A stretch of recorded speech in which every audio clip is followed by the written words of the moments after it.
আসসালামু আলাইকুম সুপ্রিয় শিক্ষার্থীবৃন্দু, আশা করি তোমরা সবাই ভালো আছো। সিরাজগঞ্জ বিদ্যুৎ উন্নয়ন বোর্ড মাধ্যমিক বিদ্যালয় কর্তৃক আয়োজিত আজকের আমার অনলাইন ক্লাসে সকলকে স্বাগতম।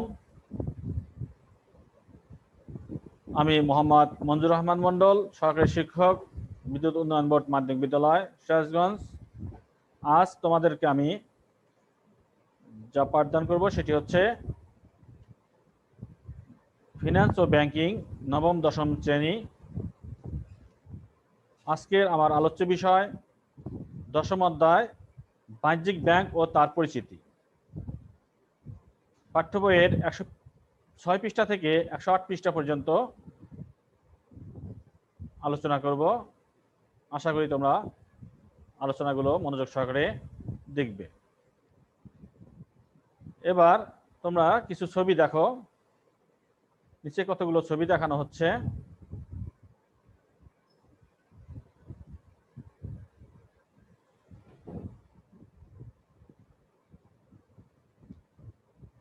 ব্যাংকিং এর বিভিন্ন কার্যক্রমগুলো এখানে দেখানো হচ্ছে। অর্থের লেনদেন, টাকা জমা রাখা এবং ব্যাংকিং বিভিন্ন কার্যক্রম, অভ্যন্তরীণ যে কার্যক্রম সেগুলো ছবিতে দেখতে পাচ্ছ। তো এগুলো হচ্ছে বাণিজ্যিক ব্যাংকের অর্থের কার্যাবলী। অর্থ নিয়ে বাণিজ্যিক ব্যাংক যে কাজগুলো করে সেগুলো ছবিতে দেখতে পাচ্ছ। এটা কিভাবে করে, বাণিজ্যিক ব্যাংক অর্থের এই ব্যবসায় কিভাবে করে থাকে সেটি আমরা আজকে আলোচনা করব। তো শিক্ষার্থী বন্ধুরা, আজকে দেখো আমাদের পাঠের বিষয় হচ্ছে বাণিজ্যিক ব্যাংকের তহবিলের উৎস এবং ব্যয়ের খাতসমূহ। এই পাঠ শেষে তোমরা যা জানতে পারবে, বাণিজ্যিক ব্যাংকের তহবিলের উৎসগুলো কি, বাণিজ্যিক ব্যাংকের আয়ের উৎসসমূহ আলোচনা করতে পারবে, বাণিজ্যিক ব্যাংকের ব্যয়ের খাতসমূহ বর্ণনা করতে পারবে। তো প্রথমে আমরা আসব তহবিলের উৎস। বাণিজ্যিক ব্যাংকের তহবিলের উৎস এর সর্বপ্রথম হচ্ছে পরিশোধিত মূলধন, এরপর সংরক্ষিত তহবিল, আমানত এবং ধার গ্রহণ। এই চারটি উৎস থেকে বাণিজ্যিক ব্যাংক তার তহবিল সংগ্রহ করে থাকে।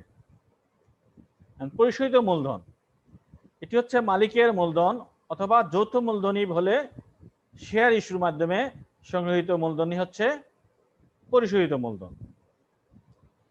আর সংরক্ষিত তহবিল মুনাফার একটি অংশ যা বন্টন না করে ভবিষ্যতের জন্য সঞ্চয় করা হয়, যা পরবর্তীতে মূলধন হিসাবে ব্যবহার করা হয়। আমানত, এটি হচ্ছে বাহ্যিক উৎস। আমানত এগুলো ঋণ অথবা বিনিয়োগ হিসাবে ব্যবহার করে মুনাফা অর্জন করে। ধার গ্রহণ, কেন্দ্রীয় ব্যাংক অথবা অন্য বাণিজ্যিক ব্যাংক হতে ঋণ গ্রহণ করে প্রয়োজনে সিকিউরিটি বা ঋণপত্র বিক্রয় করে মুদ্রাবাজার হতে তহবিল সংগ্রহ করাই হচ্ছে ধার গ্রহণ। এই চারটি উৎস হচ্ছে বাণিজ্যিক ব্যাংকের তহবিলের উৎস। তাহলে বাণিজ্যিক ব্যাংকের তহবিলের উৎসগুলো কি কি তোমরা নিশ্চয়ই বলতে পারবে। ওকে, বাণিজ্যিক ব্যাংকের তহবিলের উৎসগুলো আমরা একটু আগে যে আলোচনা করলাম সেগুলো তোমরা আশা করি বলতে পারবে। এবার বাণিজ্যিক ব্যাংকের আয়ের খাত। বাণিজ্যিক ব্যাংকের আয়ের খাতগুলোকে যেভাবে ভাগ করা যায়: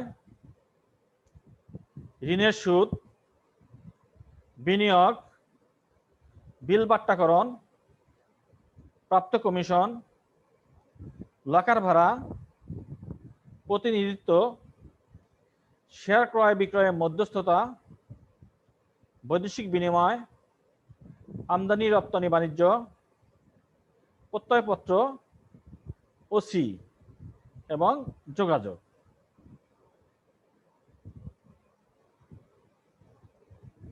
এরকম 12টি বাণিজ্যিক ব্যাংকের আয়ের খাত 12টি দেওয়া আছে।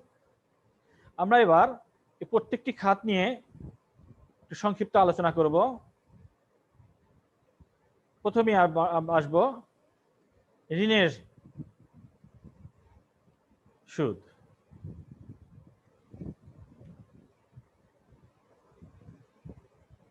ঋণের সুদ গ্রহণ। বাণিজ্যিক ব্যাংক জনগণের সঞ্চিত অর্থ আমানত হিসাবে সংগ্রহ করে সেই অর্থ ঋণ গ্রহীতাদের বিভিন্ন মেয়াদী ঋণ হিসাবে প্রদান করে। ঋণ গ্রহীতাদের ঋণ দিয়ে ব্যাংক উৎপাদনমুখী কাজে সহায়তা করে। ঋণের উপর যে সুদ আদায় করে তা বাণিজ্যিক ব্যাংকের আয়ের উৎস। ঋণ গ্রহীতাদের নিকট থেকে বেশি হারে সুদ আদায় করে এবং আমানতকারীদেরকে কিছুটা কম হারে সুদ প্রদান করে ব্যাংক মুনাফা অর্জন করে।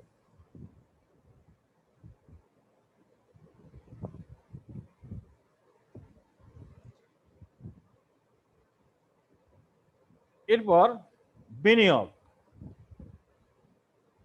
বিনিয়োগ শেয়ার, ঋণপত্র ও সরকারি সিকিউরিটি ইত্যাদি লাভজনক খাতে বিনিয়োগ করে মুনাফা অর্জন করে।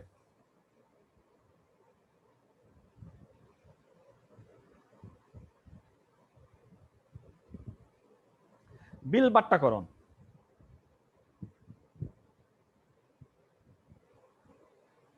মেয়াদের পূর্বে প্রাপ্য বিল বাট্টা করে মুনাফা অর্জন করে থাকে বাণিজ্যিক ব্যাংক। অর্থাৎ ব্যাংক মক্কেলদের পক্ষে বাট্টার মাধ্যমে বিনিময় বিল ভাঙিয়ে ব্যবসায় বাণিজ্যে সহায়তা করে থাকে। 4 নম্বর, ব্যাংক ড্রাফট, ট্রাভেলার চেক থেকে প্রাপ্ত কমিশন। মানে ব্যাংক ড্রাফট এবং ট্রাভেলার চেক এর নমুনা দেওয়া আছে, এগুলো থেকে কমিশন হিসাবে প্রচুর অর্থ আয় করে থাকে ব্যাংক।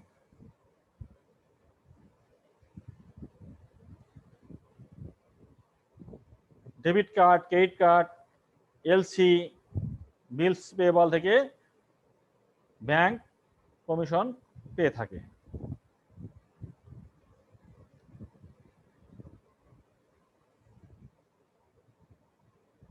তাহলে বাণিজ্যিক ব্যাংক চেক, বিল, প্রত্যয়পত্র, ব্যাংক ড্রাফট, পিওর, ডেবিট কার্ড, ক্রেডিট কার্ড ইত্যাদি ব্যবহার করে করার সুযোগ দেয় এবং এর থেকে কমিশন পেয়ে থাকে। এরপরে লকার ভাড়া। লকার ভাড়া জনগণ তাদের মূল্যবান দলিল, গহনা ইত্যাদি ব্যাংকের লকারে জমা রাখতে পারে, যার বিপরীতে বাণিজ্যিক ব্যাংক সার্ভিস চার্জ আদায় করে থাকে। বাণিজ্যিক ব্যাংকের লকার তোমরা ছবি দেখতে পাচ্ছ। প্রতিনিধিত্ব। বাণিজ্যিক ব্যাংক মক্কেলদের পক্ষে বিভিন্ন প্রকার প্রতিনিধিত্বমূলক অর্থাৎ এজেন্সি সার্ভিস সংক্রান্ত লেনদেন করে থাকে, যেমন চেক বা বিলে অর্থ আদায় বা পরিশোধ করা, এসব কাজের বিনিময়ে বাণিজ্যিক ব্যাংক অর্থ সংগ্রহ করে থাকে, অর্থ আয় করে থাকে। এরপরে শেয়ার ক্রয় বিক্রয়ের মধ্যস্থতা। শেয়ার ক্রয় বিক্রয় মধ্যস্থতাকারী হিসাবে কাজ করে বাণিজ্যিক ব্যাংক অর্থ আয় করে থাকে। বৈদেশিক বিনিময়। বৈদেশিক মুদ্রা ক্রয় বিক্রয় করে বাণিজ্যিক ব্যাংক মুনাফা অর্জন করে থাকে। আমদানি রপ্তানি বাণিজ্যে সহায়তা। বৈদেশিক বাণিজ্যে ও লেনদেন নিষ্পত্তিতে ভূমিকা পালন করে কমিশন বা সার্ভিস চার্জ হিসেবেও বাণিজ্যিক ব্যাংক তার আয়ের একটি অংশ অর্জন করে থাকে। প্রত্যয়পত্র। আমদানিকারককে দেশি মুদ্রা থেকে বৈদেশিক মুদ্রা ও রপ্তানিকারককে বৈদেশিক মুদ্রা থেকে দেশি মুদ্রায় রূপান্তর করার প্রয়োজন হয়। প্রত্যয়পত্র বা লেটার অফ ক্রেডিট, সংক্ষেপে আমরা বলি এলসি, এর মাধ্যমে ব্যাংক বৈদেশিক বাণিজ্যে রপ্তানিকারকদের আমদানিকারকের পক্ষ থেকে অগ্রিম অর্থ প্রদানের ব্যবস্থা করে থাকে।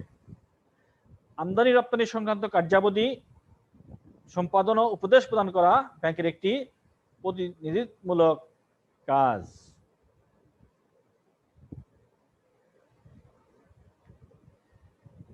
এরপর আছে ওসি। ওসি ট্রাস্টি হিসাবে কাজ করে ব্যাংক কমিশন আদায় করে থাকে।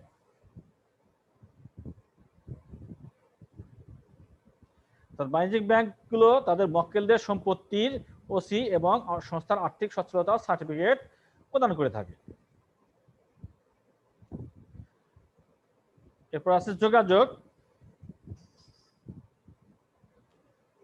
যোগাযোগ হচ্ছে বাণিজ্যিক ব্যাংক মক্কেলদের অনুরোধে বিভিন্ন যোগাযোগ করসপন্ডেন্স সেবা প্রদান করে কমিশনের মাধ্যমে অর্থ উপার্জন করে থাকে।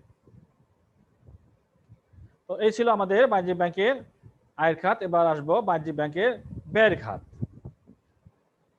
ব্যয়ের খাতগুলোর মধ্যে আছে সুদ প্রদান, ধারের উপর সুদ, বেতন ও ভাতা বোনাস, নিরীক্ষা বিল, মামলা খরচ, ভাড়া, শুল্ক ও কর, বীমা প্রিমিয়াম, যোগাযোগ, বিজ্ঞাপন এবং প্রশিক্ষণ।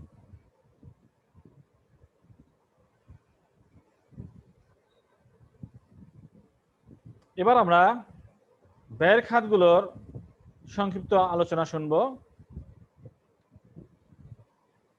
ব্যয়ের খাতগুলোর মধ্যে প্রথমে আছে আমানত গ্রহণ ও সুদ প্রদান। আমানতের উপরে সুদ দিতে হয়। আমানতকারীর নিকট থেকে তাদের সঞ্চয় হিসাব, চলতি হিসাব ও স্থায়ী হিসাবের মাধ্যমে বাণিজ্যিক ব্যাংক অর্থ সংগ্রহ করে। এটি বাণিজ্যিক ব্যাংকের একটি প্রধান কাজ। সঞ্চয়ী ও স্থায়ী আমানতের উপর ব্যাংক নির্দিষ্ট হারে সুদ প্রদান করে থাকে। ধারের উপর সুদ। কেন্দ্রীয় ব্যাংক থেকে প্রদত্ত ধারের উপর সুদ প্রদান করা অন্যান্য বাণিজ্যিক ব্যাংক থেকে গৃহীত ঋণের উপর সুদ প্রদান করে থাকে। কর্মসংস্থানের সৃষ্টি। ব্যাংক আর্থিক প্রতিষ্ঠানের হিসাবে একটি দেশের কর্মসংস্থানের সহায়তা করে থাকে। তো অর্থনীতিতে ঋণ সরবরাহের মাধ্যমে পরোক্ষভাবে কর্মসংস্থানের যোগান দিয়ে থাকে। এছাড়া ব্যাংক নিজস্ব কার্যাবলী পরিচালনা করার জন্য অনেক জনবল প্রয়োজন। জনবল নিয়োগের মাধ্যমে দেশের বেকার সমস্যা দূরীভূত করে, অর্থাৎ কর্মসংস্থানের সৃষ্টি করে। এরপর বেতন, ভাতা ও বোনাস। কর্মকর্তা কর্মচারীদের বেতন, ভাতা ও বোনাস প্রদান করা। পরিচালক ও ব্যবস্থাপকের ভাতা প্রদান করা বাণিজ্যিক ব্যাংকের ব্যয়ের খাত। আছে নিরীক্ষকের বিল। ব্যবসায়ের যাবতীয় হিসাবগুলো যাচাই করা, বাছাই করা এবং সঠিকতা নিরূপণ করার জন্য তৃতীয় পক্ষকে যে ফি দিতে হয় বা বিল দিতে হয় সেটি হচ্ছে নিরীক্ষকের বিল। মামলা সংক্রান্ত খরচ।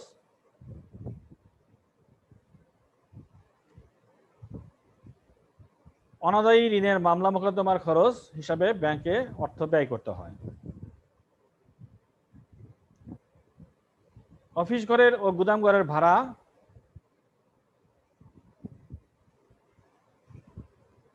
জাতীয় রাজস্ব বোর্ড এনবিআর সম্বন্ধে কিছু গুরুত্বপূর্ণ তথ্য আছে এখানে। তো ভ্যাট ব্যবস্থায় 3 ধরনের কর আছে: টার্নওভার কর, সম্পূরক কর, মূল্য সংযোজন কর। কোনো ব্যক্তি বা প্রতিষ্ঠান নির্দিষ্ট সময়ের করযোগ্য পণ্য বা সেবা সরবরাহের থেকে যে পরিমাণ অর্থ প্রাপ্ত হন সে পরিমাণ অর্থ ওই সময়ের জন্য তার টার্নওভার আয়, সেখানে তার উপরে কর দিতে হয়। আর সাধারণত অভিজাত পণ্য ও সামাজিকভাবে অনভিপ্রেত পণ্যের উপর সম্পূরক শুল্ক আরোপ করা হয়। আর মূল্য সংযোজন কর বা মূসক একটি পরোক্ষ কর যা ভোক্তার নিকট হতে আদায়যোগ্য। বাংলাদেশে ভোগকৃত পণ্য বা সেবা মূল্যের উপর 15% হারে এই কর আরোপিত হয়। অব্যাহতিপ্রাপ্ত পণ্য সেবা ব্যতীত বাংলাদেশের উৎপাদিত, সরবরাহকৃত বা আমদানিকৃত সকল পণ্য ও সেবার উপর মূসক বা মূল্য সংযোজন কর উৎপাদন করা হয়। এক্ষেত্রেও বাণিজ্য ব্যাংকের ব্যয় হয় শুল্ক কর হিসাবে। এরপরে বীমা। বীমা কয়েক ধরনের আছে, মূলত প্রধানত 4 ধরনের: জীবন বীমা, নৌ বা সামুদ্রিক বীমা, অগ্নি বীমা, সামাজিক ও অন্যান্য ধরনের বীমা। এছাড়া আরো অন্যান্য বীমা আছে। তো বীমা হচ্ছে অর্থের বিনিময়ে জীবন, সম্পদ বা মালামালের সম্ভাব্য ক্ষয়ক্ষতির ন্যায়সঙ্গত ও ঝুঁকির স্থানান্তর এর মাধ্যমে ব্যক্তি বা বীমা প্রতিষ্ঠান অর্থের প্রিমিয়ামের বিনিময়ে মক্কেলদের আংশিক বা সমস্ত সম্ভাব্য ঝুঁকি গ্রহণ করে থাকে। এটি অনিশ্চিত ক্ষয়ক্ষতি এড়ানোর জন্য ঝুঁকি ব্যবস্থাপনার একটি অংশ। এই খাতেও প্রিমিয়াম বাবদ ব্যাংকে প্রচুর টাকা ব্যয় করতে হয়। যোগাযোগ খরচ যেমন ডাক, তার, টেলিফোন, টেলিক্স, ফ্যাক্স, সুইফট এর সব যোগাযোগের জন্য অর্থ ব্যয় করতে হয়।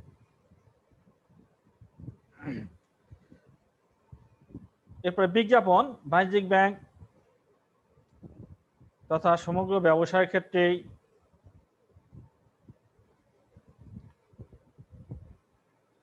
বলা হয়ে থাকে প্রসারেই প্রসার।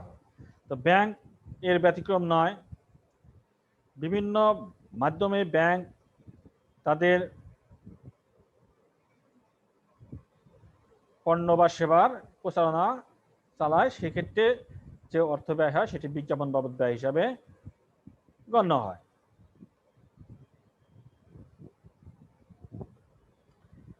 বিজ্ঞাপন হলো চিহ্নিত উদ্যোক্তা কর্তৃক অর্থের বিনিময়ে ধারণা, পণ্য, সেবার নৈর্ব্যক্তিক উপস্থাপনা ও প্রসার। বিজ্ঞাপন একটি একমুখী যোগাযোগ ব্যবস্থা। সাধারণত পণ্য ও সেবার প্রতি জনসাধারণের দৃষ্টি আকর্ষণ করার জন্য বিজ্ঞাপন প্রচারিত হয়। তবে এছাড়াও বিজ্ঞাপনের বিভিন্ন উদ্দেশ্য আছে। প্রশিক্ষণ,